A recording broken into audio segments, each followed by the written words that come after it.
అందరికీ శుభ శుక్రవారము. జై భవాని. అమ్మవారి ఆశీస్సులు అందరి మీద ఉండాలని కోరుకుంటున్నాను. నేనైతే నేను ఎలా చేశానో మీకు చెప్తాను. నచ్చితే ఫాలో అవ్వండి, నచ్చితేనే చూడండి వీడియో, లేకుంటే చూడొద్దు, సరేనా?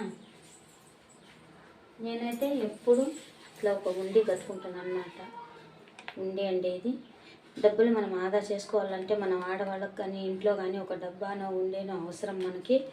ఎందుకంటే రూపాయి అనేది ఎవరితో నిలదు. సంపాదించడం చాలా కష్టము, ఖర్చు పెట్టేయడం చాలా ఈజీ, అలాగే సంపాదించడం చేత కాదు. అందుకని మనం సంసారంలో ఉన్నాం కాబట్టి మనకి ఇలా ఉండే అవసరం ఉంటుంది. నేను ఇంతకుముందు ఒకసారి ఇలాగే కూడబెట్టుకున్నాను.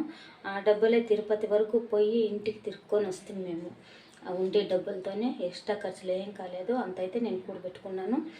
ప్రతి ఒక్కళ్ళు కూడా ఇలా ఉండి పెట్టుకోండి, డబ్బులు ఆదా చేసుకోవచ్చు. ఒక దినంకి మన వీలైనంత వరకు 100, 50 రూపాయి, 10 రూపాయలు